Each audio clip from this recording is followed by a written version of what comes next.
রাষ্ট্রনায়ক বা রাজনৈতিক নেতাদের ইতিহাসে সবচাইতে ক্ষমতাধর ব্যক্তি, যার মুখের কথায় লক্ষ কোটি মানুষ উদ্বেলিত হতো, যার আঙ্গুলের ইশারায় সারি সারি মানুষ মৃত্যুর দিকে ছুটে যেত। পরম করুণাময় আল্লাহর দরবারে হাত তুলে নিজের জন্য দোয়া করার কথা ভুলে গিয়ে যার জন্য মানুষ দোয়া করত, তিনি শেখ মুজিবুর রহমান।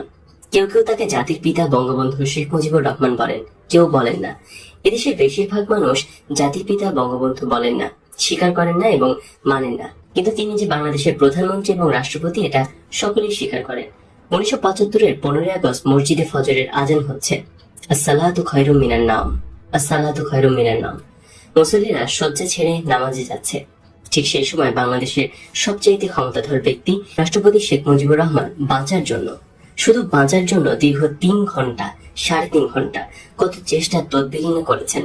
তার প্রাণ বাঁচার জন্য তার সেনাবাহিনীর প্রধানের কাছে ফোন করেছেন, সেনাবাহিনীর ঢাকা ব্রিগেড কমান্ডারের কাছে ফোন করেছেন, তার নিরাপত্তার দায়িত্বে নিয়োজিত সেনা ইউনিট প্রধানের কাছে ফোন করেছেন, পুলিশের আইজির কাছে ফোন করেছেন, পুলিশ কন্ট্রোল রুমে ফোন করেছেন, গণভবনে ফোন করলেন।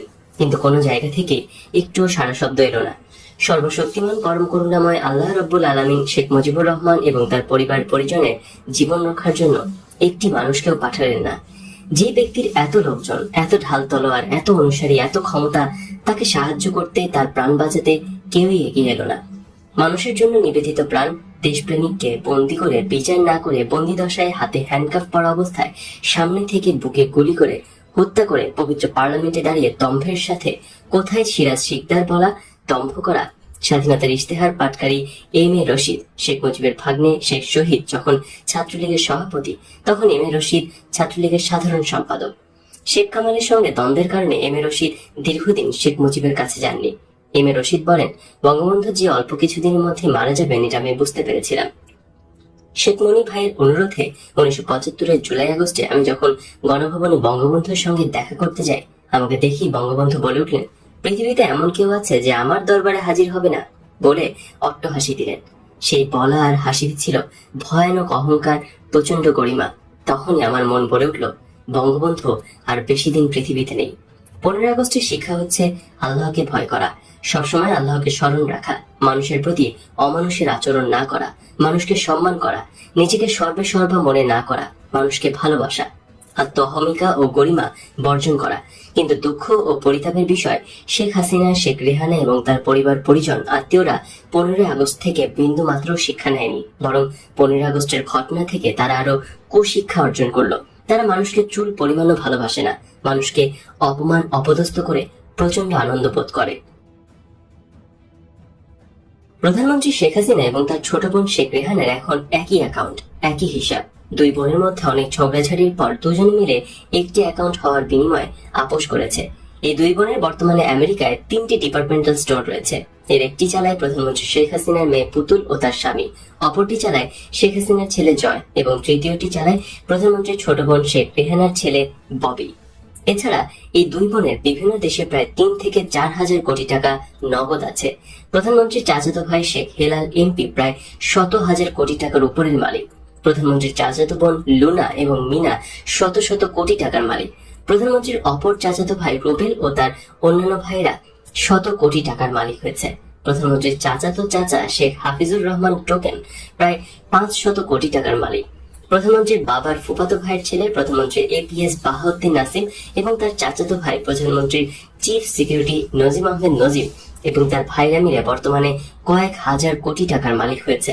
প্রধানমন্ত্রী শেখ হাসিনার নিকট এবং দূর সম্পর্কের আত্মীয় স্বজনের এমন কেউ নেই যিনি বর্তমানে 100 কোটি টাকার মালিক হননি।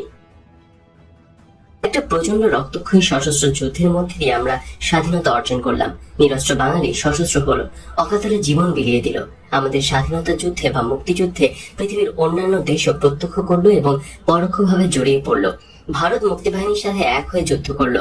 মার্কিন যুক্তরাষ্ট্র আমাদের বিপক্ষে যুদ্ধ করার জন্য 7ম নৌবহর পাঠালো। সোভিয়েত রাশিয়া আমাদের পক্ষে মার্কিন 7ম নৌবহর মোকাবেলা করার জন্য সাবমেরিন পাঠালো।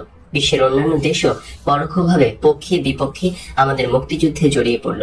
সারা দুনিয়া তোলপাড় করে প্রায় 1 লক্ষ পাকিস্তানি হানাদার সৈনিককে পরাজিত করে 16 ডিসেম্বর 1971 আমরা বিজয়ী হলাম, স্বাধীন হলাম। কিন্তু এরপরও আমাদের স্বাধীনতার ঘোষক, স্বাধীনতা দিবস নিয়ে, জাতীয় পতাকা নিয়ে, জাতীয় সঙ্গীত নিয়ে বিতর্ক রয়েই গেল। অনেকেই ভাবতে পারেন এসব ছোটখাটো তুচ্ছ ব্যাপার নিয়ে কোনো বিতর্ক করে লাভ নেই, আবার অনেকেই ভাবতে পারেন না, এসব আমাদের অনেক গুরুত্বপূর্ণ ও মূল্যবান বিষয়, এর মীমাংসা বা সমাধান হওয়া দরকার। ঢাকা বিশ্ববিদ্যালয়ের শিক্ষিকা আওয়ামী বুদ্ধিজীবী ডক্টর নীলিমা ইব্রাহিম দৈনিক বাংলাবাজার পত্রিকায় এক প্রবন্ধ লিখে শেখ হাসিনা সরকারের কাছে দাবি করেছেন 26শে মার্চের পরিবর্তে 7ই মার্চকে আমাদের স্বাধীনতা দিবস ঘোষণা করতে হবে। ডক্টর নীলিমা ইব্রাহিমের এই দাবি করার যুক্তি হচ্ছে, তার ভাষায়, আমাদের জাতির জনক বঙ্গবন্ধু শেখ মুজিবুর রহমান 7ই মার্চে সোহরাওয়ার্দী উদ্যানে ভাষণে বলেছেন, এবারের সংগ্রাম মুক্তির সংগ্রাম, এবারের সংগ্রাম স্বাধীনতার সংগ্রাম, অর্থাৎ 7ই মার্চই আমাদের প্রকৃত স্বাধীনতা দিবস। এক মুক্তিযোদ্ধা দাবি করেছেন, বর্তমানে আমরা জাতীয় সঙ্গীত হিসেবে যে রবীন্দ্রসঙ্গীতটি আমার সোনার বাংলা আমি তোমায় ভালোবাসি এটি গাই, এটি আমাদের প্রকৃত জাতীয় সঙ্গীত নয়। দেশ স্বাধীনের পরে জাতীয় সঙ্গীত হিসেবে সঙ্গীত মহল বিশেষের উপর চাপিয়ে দেয় এটি একটি রবীন্দ্রসঙ্গীত মাত্র, যা এদেশের কোনো কবি সাহিত্যিক দ্বারা রচিত হয়নি। মুক্তিযুদ্ধের সময় বাংলাদেশের জাতীয় সঙ্গীত হিসেবে এই গান গাওয়া হয়নি। আমাদের মুক্তিযুদ্ধের সময় এদেশের মানুষ স্বতঃস্ফূর্তভাবে জাতীয় সঙ্গীত হিসেবে যে গানটি গেয়েছিল, যে গান গিয়ে মুক্তিযুদ্ধের সময় আমাদের স্বাধীন বাংলা বেতার কেন্দ্র খোলা হতো এবং বন্ধ হতো। আমরা মুক্তিযোদ্ধার ট্রেনিং এর সময় জাতীয় সঙ্গীত হিসেবে যে গান গেয়ে জাতীয় পতাকা উত্তোলন করতাম, সেই জয় বাংলা, বাংলার জয় গানটি আমাদের জাতীয় সঙ্গীত। অতএব এই গানকে পুনরায় জাতীয় সঙ্গীত হিসেবে প্রতিষ্ঠিত করা হোক। অপর এক মুক্তিযোদ্ধা পত্রিকায় দাবি করেছে, বর্তমানে যে পতাকাকে জাতীয় পতাকা হিসেবে উত্তোলন করা হয়, এই পতাকা প্রকৃত জাতীয় পতাকা নয়। বর্তমান পতাকা হচ্ছে প্রকৃত জাতীয় পতাকার পরিবর্তিত রূপ, যা স্বাধীনতার পরে চাপিয়ে দেওয়া হয়। গোটা বাঙালি জাতি স্বেচ্ছায় স্বতঃস্ফূর্তভাবে শহরে গ্রামে গঞ্জে প্রত্যেক ঘরে ঘরে জাতীয় পতাকা হিসেবে যে পতাকা উড়িয়ে স্বাধীনতা দাবি করেছে এবং পতাকার তলে দাঁড়িয়ে বাংলাদেশ সরকারের প্রথম শপথ নিয়েছে, এবং আমরা মুক্তিযোদ্ধারা যে পতাকার তলে দাঁড়িয়ে জীবন দিয়ে পতাকার মর্যাদা রক্ষার শপথ নিয়ে মুক্তিযুদ্ধে প্রাণ বিলিয়ে দিয়েছি, সেই সবুজ পতাকার লাল বৃত্তে হলুদ রঙের বাংলাদেশের মানচিত্র খচিত পতাকায় আমাদের প্রকৃত জাতীয় পতাকা। আমরা সেই পতাকাকে জাতীয় পতাকা হিসেবে দেখতে চাই। বর্তমানে যে পতাকা রয়েছে, এই পতাকা হচ্ছে প্রকৃত জাতীয় পতাকার বিকৃত রূপ, যা স্বাধীনতার পরে জাতির উপর চাপিয়ে দেওয়া হয়।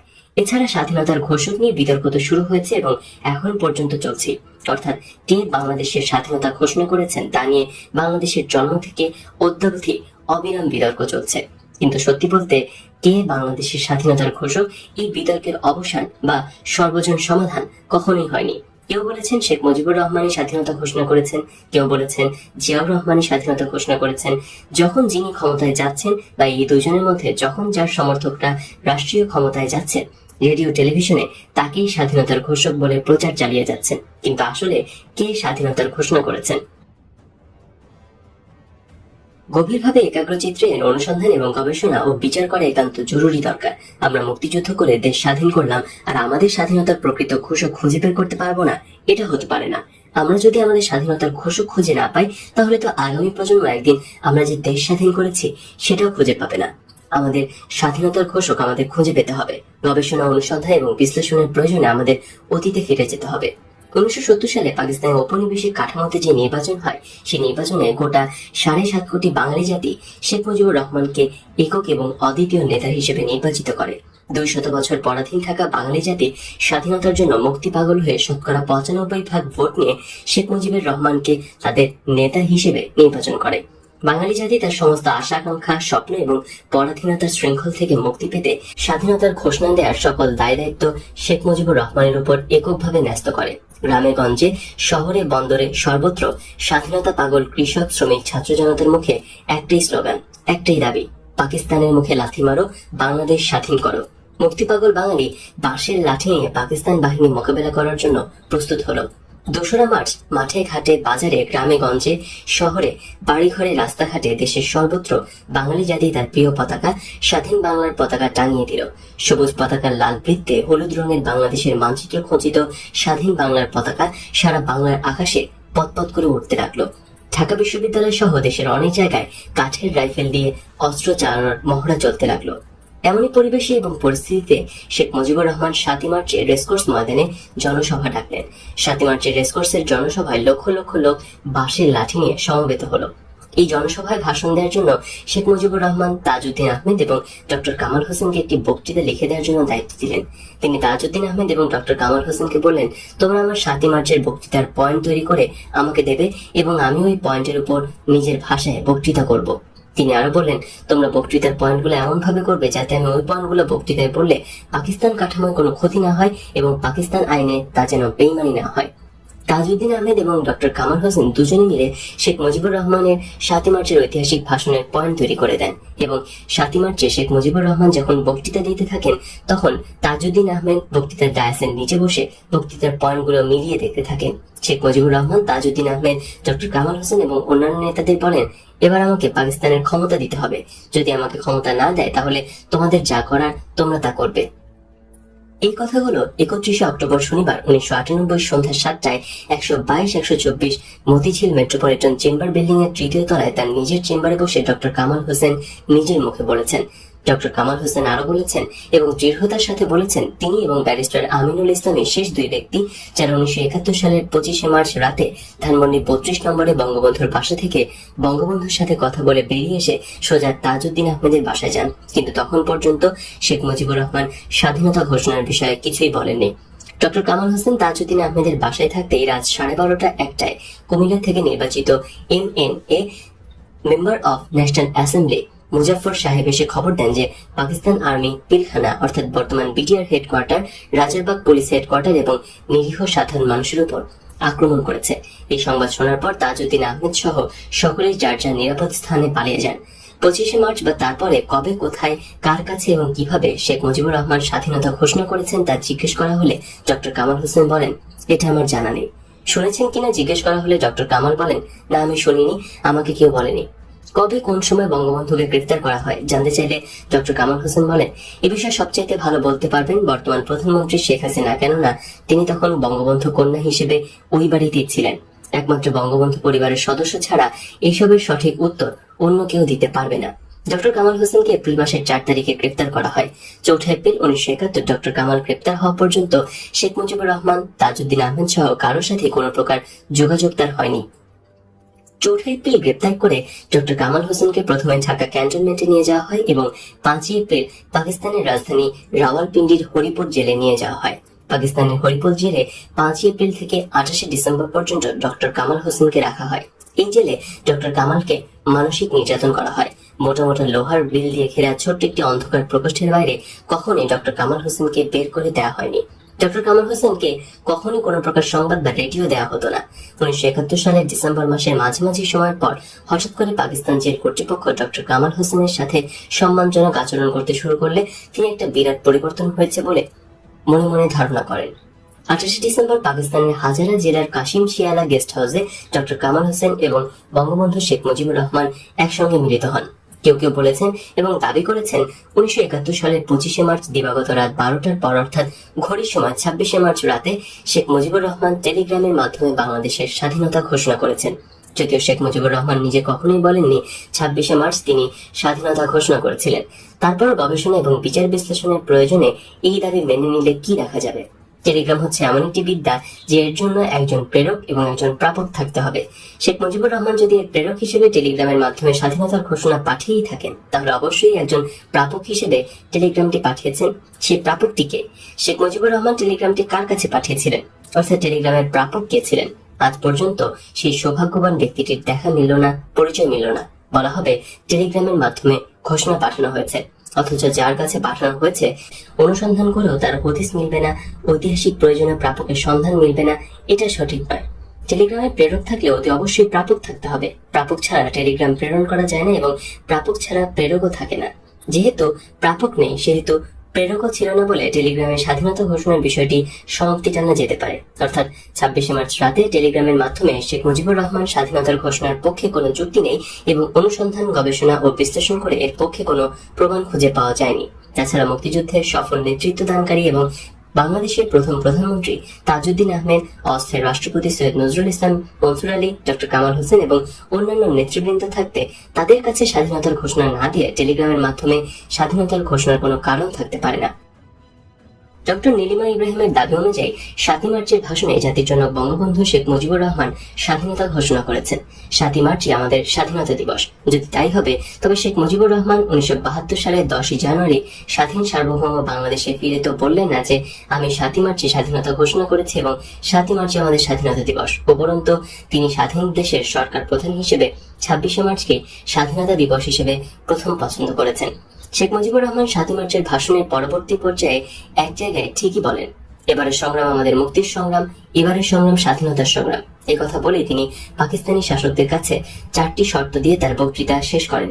শেখ মুজিবুর রহমান ভাষণের শেষ পর্যায়ে পাকিস্তানের প্রেসিডেন্ট জেনারেল ইয়াহিয়া খানের উদ্দেশ্যে বলেন, আমাদের দাবি মানতে হবে। প্রথম, সামরিক আইন মার্শাল ল উইথড্র করতে হবে। সমস্ত সেনাবাহিনী লোকদেরকে ব্যারাকে ফেরত যেতে হবে। যেভাবে হত্যা করা হয়েছে তার তদন্ত করতে হবে এবং জনগণের প্রতিনিধিদের কাছে ক্ষমতা হস্তান্তর করতে হবে, অর্থাৎ তার নিজের কাছে। এই 4টি দাবির মধ্যে শেখ মুজিবুর রহমানের কাছে ক্ষমতা হস্তান্তর করা অর্থাৎ শেখ মুজিবুর রহমানকে পাকিস্তানের প্রধানমন্ত্রী করাই মুখ্য এবং গুরুত্বপূর্ণ দাবি। এখানে বিচার বিশ্লেষণ এবং বিবেচনার বিষয় হলো, যদি পাকিস্তানের প্রেসিডেন্ট জেনারেল ইয়াহিয়া খান শেখ মুজিবের ৭ই মার্চের দাবি মেনে নিত তাহলে কি হতো? বাংলাদেশ কি স্বাধীন হতো? কবি নির্মলেন্দু গুণের ভাষায়, তাহলে আর যাই হোক এই যাত্রায় বাংলাদেশ স্বাধীন হতো না। শেখ মুজিবের ৭ই মার্চের ভাষণের দাবি অনুযায়ী শেখ মুজিবকে যদি পাকিস্তানের প্রধানমন্ত্রী করা হতো তাহলে নিশ্চয়ই বাংলাদেশ স্বাধীন হতো না, পাকিস্তানি থেকে যেত।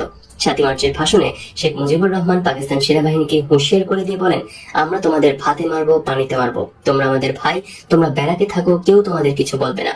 পাকিস্তানি সেনাবাহিনী ৭ মার্চ থেকে ২৫শে মার্চ রাত ১২টা পর্যন্ত ব্যারাকে রইল, কেউ বের হলো না।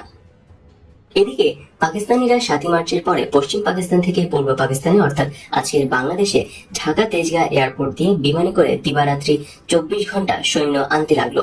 ৭ই মার্চের ভাষণে শেখ মুজিবুর রহমান বললেন, যে পর্যন্ত আমার দাবি আদায় না হবে, খাজনা ট্যাক্স সব বন্ধ করে দেওয়া হলো, কেউ দিবে না। জনগণ পাকিস্তান সরকারকে খাজনা ট্যাক্স দেওয়া বন্ধ করে দিল। শেখ মুজিবুর রহমান আরো বললেন, এই পূর্ব বাংলা থেকে পশ্চিম পাকিস্তানে ১ পয়সাও পাচার হতে পারবে না। ৩ ঘন্টা ব্যাংক খোলা থাকবে, শুধু কর্মচারীরা মায়নাপত্র নেওয়ার জন্য। ঠিকই ব্যাংকগুলো থেকে পাকিস্তানে ১ পয়সাও পাচার হলো না। সরকারি কর্মকর্তা কর্মচারীরা শেখ মুজিবের নির্দেশেই চলতে লাগলো। সরকারি বেসরকারি প্রশাসন সম্পূর্ণরূপে শেখ মুজিবের নিয়ন্ত্রণে চলে গেল। ১১শত মাইল দূরে মাঝখানে ভারতের মতো বিশাল রাষ্ট্রের উপর থেকে পাকিস্তানের আর কিছুই করার থাকলো না। বাংলাদেশ কার্যত পাকিস্তান থেকে বিচ্ছিন্ন হয়ে আলাদা দেশে পরিণত হলো। ৭ই মার্চের ভাষণে শেখ মুজিবুর রহমান পাকিস্তান থেকে আর একটিও সৈন্য যেন পূর্ব বাংলায় না আসতে পারে এই কথাটি বলায় বিমানে করে পাকিস্তান থেকে সৈন্য আসতেই লাগলো। ২৩শে মার্চ পাকিস্তান দিবস। এই পাকিস্তান দিবসে একমাত্র শেখ মুজিবুর রহমানের ধানমন্ডির বাড়ি ছাড়া এই বাংলার সরকারি বেসরকারি কোনো অফিস আদালতে এবং কোথাও পাকিস্তানি পতাকার চিহ্ন মাত্র দেখা যায়নি। দেশের সর্বত্রই উঠছিল স্বাধীন বাংলার পতাকা। কেবলমাত্র শেখ মুজিবুর রহমানের বাড়িতে একমাত্র পাকিস্তানি পতাকা উত্তোলন করা হয়েছিল। পরে ঢাকা বিশ্ববিদ্যালয়ের একদল ছাত্র ধানমন্ডি ৩৫ নম্বরে শেখ মুজিবের বাড়িতে গিয়ে জোরপূর্বক পাকিস্তানি পতাকা নামিয়ে তাতে আগুন লাগিয়ে দেয়। ওই সময় শেখ মুজিবুর রহমান তার বাড়িতে থাকলেও ঘরের বাইরে আসেননি। এক সামরিক পরিসংখ্যানে দেখা যায় ১৯৭১ সালের ৭ই মার্চ পর্যন্ত পূর্ব পাকিস্তানে যত পাকিস্তানি সৈন্য ছিল তার শতকরা ৬৫% ছিল বাঙালি, যারা ২৫শে মার্চের পর মুক্তিযুদ্ধে অংশ নিয়েছিল এবং ৩৫% ছিল মূল পাকিস্তানি। এই ৩৫% পাকিস্তানি সৈন্যদের অধিকাংশ ছিল অফিসার, যারা যুদ্ধ পরিচালনা করে কিন্তু সরাসরি যুদ্ধ করে না। আর ৬৫% বাঙালি পাকিস্তানি সৈনিকদের মধ্যে প্রায় সবাই ছিল নন কমিশনার সিপাহী, যারা সরাসরি যুদ্ধ করে। ১৯৭১ সালের ৭ই মার্চ পর্যন্ত পাকিস্তানি সেনাবাহিনীর অবাঙালি ৩৫% সৈন্য পাকিস্তানি বাঙালি ৬৫% সৈন্যের কাছে এক ধরনের জিম্মি দশাই ছিল। ৭ই মার্চের পর থেকে ২৫শে মার্চ পর্যন্ত পাকিস্তানিরা বাঙালি সৈন্যদের চাইতে ২০ থেকে ৩০ গুণ বেশি অবাঙালি সৈন্য ঢাকায় আনে এবং তারপরে ২৫শে মার্চ রাত ১২টার পর বাঙালিদের উপর আক্রমণ শুরু করে। শেখ মুজিবুর রহমান যদি সত্যিকার অর্থে কায়মনে দেশের স্বাধীনতা চাইতেন তাহলে ৭ই মার্চের ভাষণে শেখ মুজিবুর রহমান পাকিস্তানের ক্ষমতায় যাওয়ার দাবির আড়ালে স্বাধীনতা প্রসঙ্গটি চাপা না দিয়ে পরিষ্কার করে বাংলাদেশের স্বাধীনতা ঘোষণা করতেন। গোটা বাঙালি জাতির দেয়া স্বাধীনতা ঘোষণার দায়িত্বটি শেখ মুজিবুর রহমান যদি পালন করে বলতেন, আমি আজ থেকে বাংলাদেশকে স্বাধীন রাষ্ট্র হিসেবে ঘোষণা করলাম, এখন থেকে পাকিস্তানের সাথে আমাদের আর কোনো সম্পর্ক নেই, আমরা স্বাধীন সার্বভৌম রাষ্ট্র, আমাদের দেশের নাম বাংলাদেশ, পাকিস্তান থেকে একটি সৈন্য আর আসতে পারবে না, বিমানবন্দর বন্ধ করে দেওয়া হলো এবং বাংলাদেশে অবস্থানরত পাকিস্তানি সৈন্যদের বন্দী করা হলো, তাহলে বিনা রক্তপাতে বিনা যুদ্ধে আমরা স্বাধীন রাষ্ট্র এবং জাতি হিসেবে পৃথিবীর মানচিত্রে স্থান পেতাম। মাঝখানে ভারতের মতো বিশাল শত্রু রাজ্য পাড়ি দিয়ে ১১শত মাইল দূর থেকে পাকিস্তানিদের আর কিছুই করার থাকতো না। যেমন 1971-এর 16 ডিসেম্বর পাকিস্তানি সৈন্যদের বন্দী করার পর পাকিস্তানিদের কিছুই করার ছিল না। খুব বড়জোর হলে পাকিস্তানি 35% অবাঙালি সৈন্যদের সাথে 65% বাঙালি সৈন্যদের একটি খুবই ছোটখাটো এবং সীমিত যুদ্ধ বা লড়াই হতো, যা কেবলমাত্র ক্যান্টনমেন্টে সীমাবদ্ধ থাকত। পরিবেশ পরিস্থিতি এবং সম্পূর্ণ সুযোগ থাকা সত্ত্বেও শেখ মুজিবুর রহমান স্বাধীনতা ঘোষণা করার দায়িত্ব পালন না করায় আমাদের স্বাধীনতা পেতে লক্ষ লক্ষ মানুষকে অকাতরে প্রাণ দিতে হয়েছে, লক্ষ লক্ষ মা বোনের ইজ্জত নিতে হয়েছে। আসলে শেখ মুজিবের 7 মার্চের ভাষণকে বিশ্লেষণ করলে দেখা যাবে পাকিস্তানের ক্ষমতায় যাওয়ার জন্য একটি চমকপ্রদ অসাধারণ শর্তযুক্ত ভাষণ, ইংরেজিতে যাকে বলা হয় ট্রিমেন্ডাস কন্ডিশনাল স্পিচ। এই ভাষণকে কোনো বিচার বিশ্লেষণে স্বাধীনতার ঘোষণা বলা যাবে না। ইতিহাসের বিচার বিশ্লেষণে শেখ মুজিবুর রহমানের 7 মার্চের ভাষণকে বলা যায় ট্রিমেন্ডাস কন্ডিশনাল স্পিচ বা চমকপ্রদ অসাধারণ শর্তযুক্ত ভাষণ। শেখ মুজিবুর রহমান যদি 7 মার্চের ভাষণে প্রকৃত অর্থে চূড়ান্তভাবে স্বাধীনতা ঘোষণা করেই থাকবেন, তাহলে ওই ভাষণে পাকিস্তানের প্রেসিডেন্ট জেনারেল ইয়াহিয়া খানের কাছে পাকিস্তানের প্রধানমন্ত্রী হওয়ার দাবি করেছিলেন কেন? ওই ভাষণের মুখ্য এবং গুরুত্বপূর্ণ বিষয় ছিল শেখ মুজিবুর রহমানকে পাকিস্তানের প্রধানমন্ত্রী করা। 23 মার্চ পাকিস্তানের দিবসে শেখ মুজিব তার ধানমন্ডির বাড়িতে স্বাধীন বাংলার পতাকার পরিবর্তে পাকিস্তানের পতাকা উত্তোলন করেছিলেন কেন?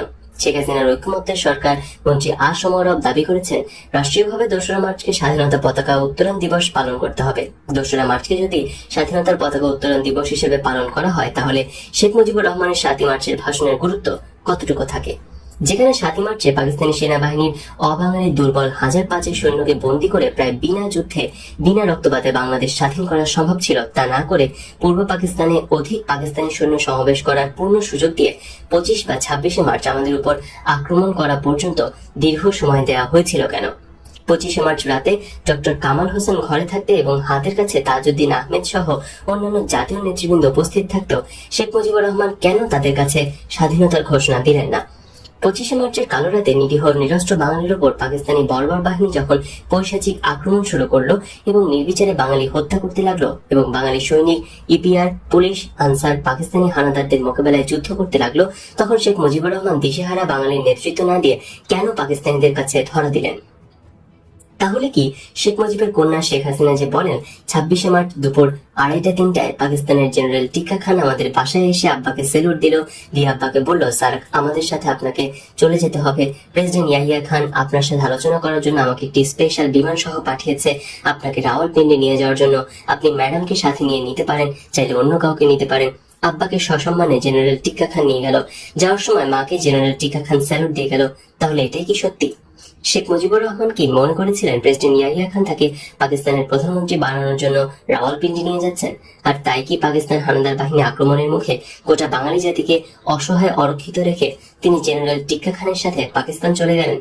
পাকিস্তানি নরপিশাচ হায়নাদের আক্রমণের মুখে আপোষকামী নেতার আপোষের ফলে দিশেহারা নাবিকের মতো কিংকর্তব্য বিমূঢ় বাঙালি জাতি ঠিক সেই সময় পাকিস্তানি সেনাবাহিনীর কঠোর শৃঙ্খলার মধ্যে থাকা বাঙালি সৈনিক পাকিস্তানি সেনা আইনে ফায়ারিং স্কোয়াডে মৃত্যুদণ্ডের সম্পূর্ণ ঝুঁকি নিয়ে এলেন এক তরুণ বাঙালি সৈনিক। মুক্তিপাগল স্বাধীনতাকামী মানুষকে তিনি শোনালেন স্বাধীনতার অমর বাণী। চট্টগ্রাম কালুরঘাট বেতার কেন্দ্র থেকে তিনি ঘোষণা করলেন, আমি মেজর জিয়া বলছি, আমি বাংলাদেশের স্বাধীনতার ঘোষণা করলাম। 27 মার্চ প্রত্যুষে ইথারে ভেসে এলো এই অমর স্বাধীনতার বাণী। সঙ্গে সঙ্গে বাংলার মুক্তি পাগল তামাল ছেলেরা ঘর থেকে বেরিয়ে পড়লো মুক্তিযুদ্ধে ঝাঁপিয়ে পড়ার জন্য।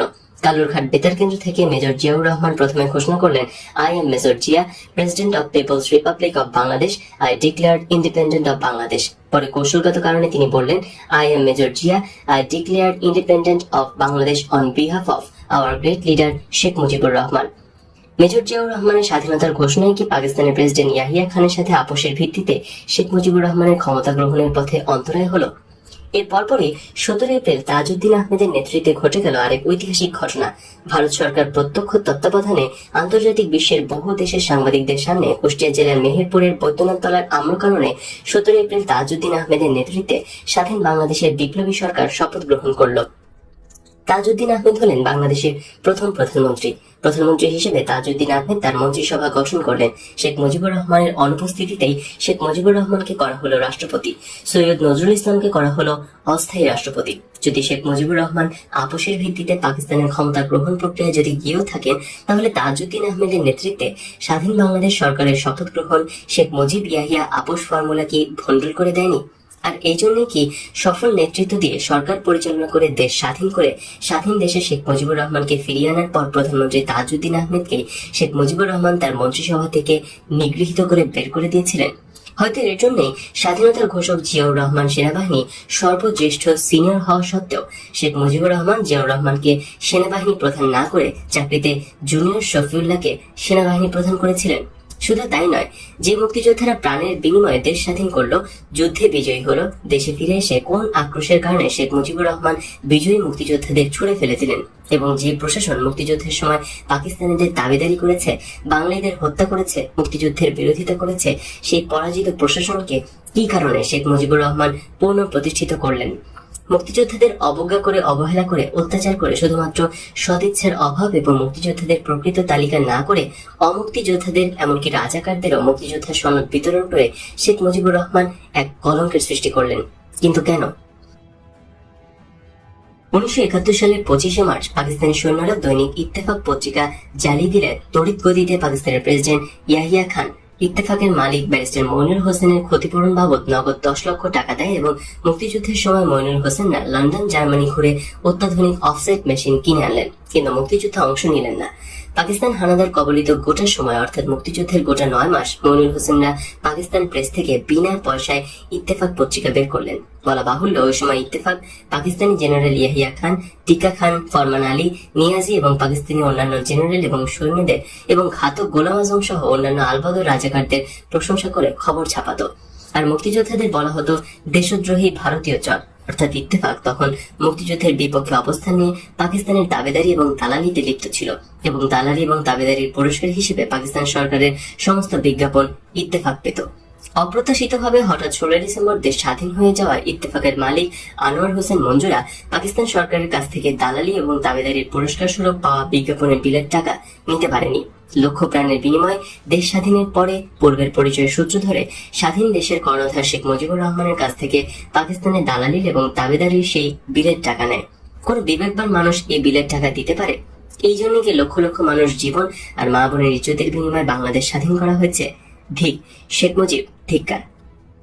এদেশের মানুষ মুক্তি পাগল দামাল ছেলেরা প্রাণের মায়া ছিন্ন করে দেশমাতৃকার মুক্তির জন্য প্রাণপণ লড়াই করেছে, হানাদার পাকিস্তানি বাহিনীর সাথে মুখোমুখি যুদ্ধ করেছে। ঠিক তখনই পাকিস্তান সরকার মুক্তিযুদ্ধ নস্যাৎ করার জন্য কুমতলবে ইপিএস এর পরীক্ষা নিল। নিজের প্রাণের বিনিময়ে পাকিস্তানি হানাদারকে কবল থেকে দেশ এবং দেশের মানুষকে বাঁচানোর সেই অগ্নি পরীক্ষার দিনে বাংলার দামাল ছেলেরা পাকিস্তানের বিরুদ্ধে যুদ্ধ শুরু করলো। আর স্বার্থান্বেষী চরম সুবিধাবাদী কতিপয় ব্যক্তি পাকিস্তান সরকারের দেয়া সেই ইপিএস পরীক্ষায় অংশ নিল, এবং দেশপ্রেম বিবর্জিত ওই ব্যক্তিরা ইপিএস পরীক্ষায় উত্তীর্ণ হয়ে ইস্ট পাকিস্তান ক্যাডার সার্ভিসের চাকরিতে যোগ দিল। লক্ষ প্রাণের বিনিময়ে দেশ স্বাধীনের পরে মুক্তিযুদ্ধের সাথে সম্পর্কহীন শেখ মুজিবুর রহমান ওই বিশ্বাসঘাতক দেশদ্রোহীদের স্বাধীন বাংলাদেশ ক্যাডার সার্ভিসের চাকরিতে পুনর্বহাল করলেন। কিন্তু কেন? ন্যূনতম বিবেক থাকলেও কি এটা সম্ভব? ধিক শেখ মুজিব, ধিক। মানুষের জন্য নিবেদিত প্রাণ দেশপ্রেমিক সর্বহারা দলের নেতা কমরেড সিরাজ শিকদারকে বিনা বিচারে বন্দিদশায় হাতে হ্যান্ডকাপ পরা অবস্থায় সম্মুখ থেকে গুলি করে হত্যা করে মহান জাতীয় সংসদ দাঁড়িয়ে আজ কোথায় সিরাজ শিকদার বলে আস্ফালন করে শেখ মুজিব হয়েছেন বিবেকহীন এক পুরুষ। তুমি যা চেয়েছিলে তাই হয়েছ। তুমি চেয়েছিলে যেন তেন প্রকারে একেবারে শুধু ক্ষমতায় যাওয়া, তাই হয়েছ। দেশের জন্য, জাতির জন্য কিছু করতে হলে যে ত্যাগ স্বীকার করা প্রয়োজন তা তুমি কখনোই করতে প্রস্তুত ছিলে না। প্রথম থেকে শুধু ক্ষমতায় যাওয়ার জন্য তিনি সর্বদা ব্যস্ত ছিলে, তাই হয়েছে। লেখা 15 জুন 1996। না, তুমি দেশের জন্য কিছুই করতে পারবে না, কেননা দেশের জন্য কিছু করার মন তোমার নেই। মানুষের জন্য কিছু করার মন তোমার নেই বলে তোমার ইচ্ছাও নেই, আর ইচ্ছে নেই বলে তোমার উপায়ও নেই। যদি তোমার ইচ্ছে থাকতো তাহলে কিছু একটা উপায় হতো, কিন্তু জাতির জন্য কিছু করার ইচ্ছে তোমার নেই, কাজেই উপায়ও নেই। 15 ডিসেম্বর 1996। আমরা তোমাকে ক্ষমা করতে চাই, কিন্তু কোনো বিচারেই ক্ষমা করতে পারি না। তুমি ক্ষমার অযোগ্য। তুমি প্রার্থনা করো আল্লাহ রাব্বুল আলামিন যেন তোমাকে ক্ষমা করার সামর্থ্য আমাদের দেন। 27 ফেব্রুয়ারি 1997। 1981 সালে 12 জুন যখন তুমি পিতার ধানমন্ডি 25 নম্বর বাড়িটি এবং অলংকার সহ যাবতীয় জিনিস 72 পৃষ্ঠার ইন্ডাস্ট্রিতে সই করে বুঝে নিচ্ছিলে, তখনই মনে হচ্ছিল তুমি মানুষ নাও, অন্য কিছু। তুমি যখন খুঁটিয়ে খুঁটিয়ে সব বুঝে নিচ্ছিলে, সবাই হতবাক হয়ে তোমার দিকে তাকিয়েছিল। কিরকম ধীর স্থির এবং অবলীলাক্রমে তুমি বলেছিলে, আমার কানের দুল 3টা কই, আমার নাকের ফুল 2টা কই, আমার হাতের 40টা চুড়ি কই, ইত্যাদি ইত্যাদি তুমি বলেছিলে। আর সরকারি কর্তৃপক্ষ একটা একটা করে সব বুঝিয়ে দিচ্ছিল। সেই দিনটার কথা আমার আজও মনে আছে। সেদিন তোমাকে দেখে মনেই হয়নি যে এই বাড়িতে তোমার পিতৃকুলের সব শেষ হয়ে গেছে। তুমি এমন ভাবে গুনে গুনে প্রায় 70 লক্ষ টাকার গয়না সহ অন্যান্য মালামাল বুঝে নিলে যে তাতে মনে হলো তুমি মানুষ নাও, অন্য কিছু। কারো লেখা পড়ো না, কোনো বই পড়ো না, ভালো কথা শোনো না। তোমার নাম শেখ হাসিনা। তুমি পিতৃমাতৃহীন স্বামী কর্তৃক পরিত্যক্ত এক রমণী। তোমার মেয়ের ভাষায় তুমি বহুরূপী। তোমার প্রিয় গৃহভৃত্য রমাকান্ত, যাকে তুমি ভালোবাসতে, সেও তোমাকে ভালোবাসতো, কিন্তু সেও তোমার কাছে রইল না। তুমি এমন এক প্রাণী। শিক্ষা, এই সবই তুমি আমাদের দিয়েছো। তোমাদের কাছ থেকেই এসব আমাদের পাওয়া। তুমি যা দিয়েছো তার সবটুকুই আমরা পেয়েছি। নতুন করে তোমার কাছ থেকে আমাদের আর পাওয়ার কিছুই নেই। তাই তুমি যা দিয়েছো তা আমরা সকলের কাছে ফাঁস করে দিতে চাই, যাতে তুমি দুঃখ পেলে আমাদের কিছুই করার নেই। এই শিক্ষা তুমি আমাদের দিয়েছো। তোমার কাছ থেকে এই শিক্ষা আমরা পেয়েছি। সেদিন হয়তো তুমি ভাবনি তোমার এই শিক্ষাই তোমার বিরুদ্ধে কাজে লাগিয়ে দেব। এই হয়, আসলে এই হয়। তোমার মতো যারা এই শিক্ষা দেয় তারা কেউই ভাবে না যে এই শিক্ষা একদিন তাদের বিরুদ্ধেই কাজে লেগে যাবে। তাই হয়তো তুমিও ভাবনি। তোমাকে অসংখ্য ধন্যবাদ। একেবারে খালি হাতে বিদায় না দিয়ে অন্তত শিক্ষাটা দিয়েছিলে, নইলে তো মাঠে মারা যেতে হতো। অবশ্য তুমি তাই চেয়েছিলে। তোমার দেয় শিক্ষাটা বেঁচে কিনে অন্তত বাঁচার চেষ্টা করি। শেষবারের মতো বলি, তুমি দুঃখ করো না। বিশ্বাস করো, তোমার বিরুদ্ধে এছাড়া আমাদের আর কিছুই করার ছিল না। জানি বিশ্বাস করবে না, কারণ তোমার মাঝে বিশ্বাস বলে কিছু নেই।